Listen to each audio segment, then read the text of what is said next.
moi j'ai beaucoup navigué. À l'époque où j'étais à la fac, je passais plus de temps sur l'eau qu'à la fac. Et ce qui fait que naturellement, j'ai cherché à travailler dans le bateau. Et donc j'ai commencé à travailler en métropole, en voilerie, dans une coup de chance, une petite voilerie qui a vite grandi et dont j'avais un poste important au bout de 5 ans. Et j'ai appris le métier comme ça. Ce qui fait qu'ensuite je suis venu ici vraiment il y a 30 ans, oui, avec le désir de faire une voilerie et de fabriquer des voiles ici.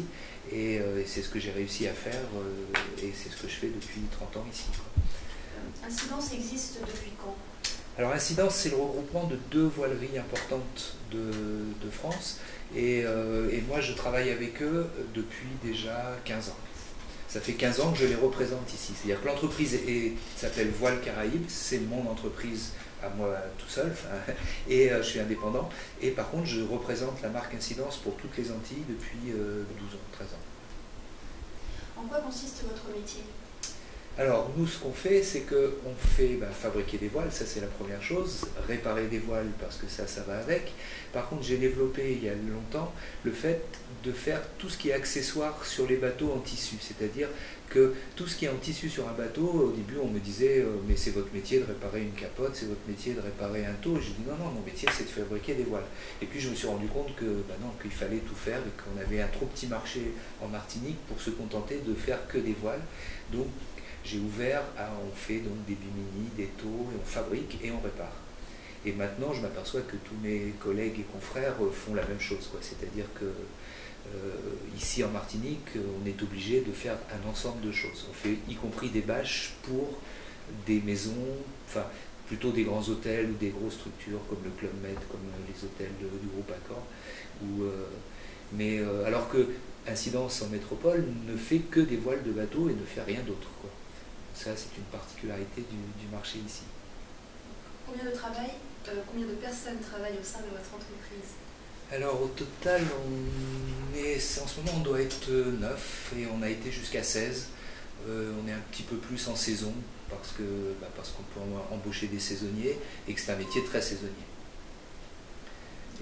Mais tout ça, ce sont des gens j'ai des gens depuis 20 ans dans l'entreprise que j'ai formé au début, arrivés tout jeunes, ne pensant même pas que c'était un vrai métier de faire ça, et qui 20 ans après sont toujours avec moi, et c'est un noyau dur qui sait travailler, et on sait faire vraiment beaucoup de choses, enfin ils savent faire beaucoup de choses, moi je ne fais plus rien, mais c'est très agréable de voir. Et maintenant je cherche à reprendre des jeunes, et ça c'est plus difficile.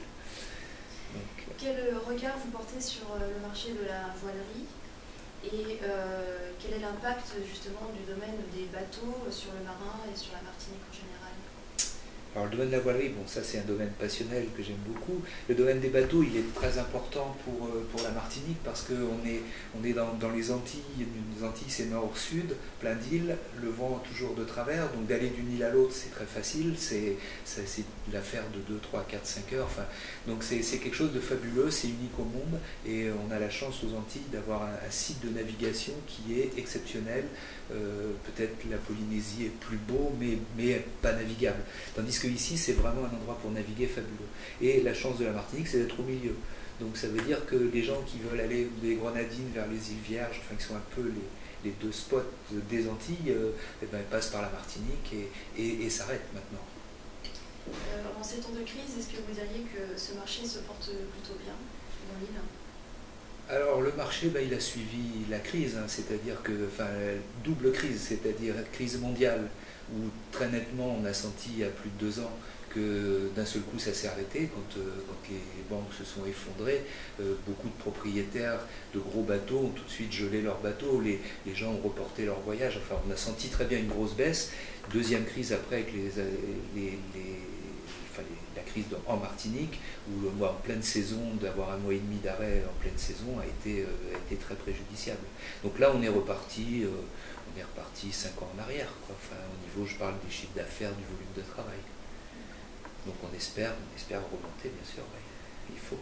Alors, dans son prochain numéro, le marin actuel fera beaucoup de bruit autour de 2 marins marinois, Gaston Talbot et Albert Lapicone, qui participeront pour la première fois à la Transquadra 2010-2011.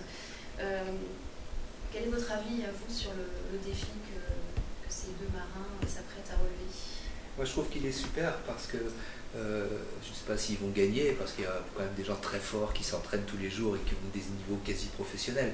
Mais c'est pas le but n'est pas de gagner, le but c'est de participer et de faire une belle aventure. Et surtout, ce qui est très important là, c'est qu'il faut que le marin les accompagne et participe, parce que la Transquadra, c'est une aventure fabuleuse pour le marin. C'est quand même 80 bateaux qui arrivent, des gens qui ont quelques moyens comme eux, c'est-à-dire ils ont des entreprises, ils prennent une période de vacances, mais quand ils arrivent ici, il faut, enfin, alors là en l'occurrence, il ne faut pas venir la famille, mais la Transquadra amène énormément de monde. Il y a 2 ans, malheureusement, c'est tombé en plein moment des événements et ça a été très dommage et très préjudiciable. Et j'espère que cette année, le marin va pouvoir se rattraper et profiter pleinement de ça qui est une des plus belles courses. Pour une arrivée, c'est une des plus belles courses, parce que 80 bateaux, c'est énorme.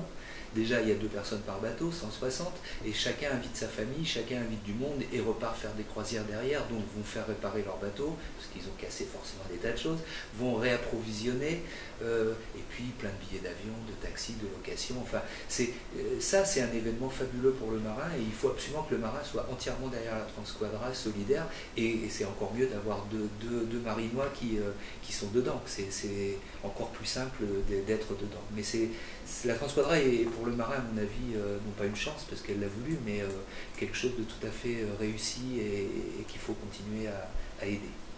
Très bien, merci d'avoir répondu à vos questions. Merci. C'était très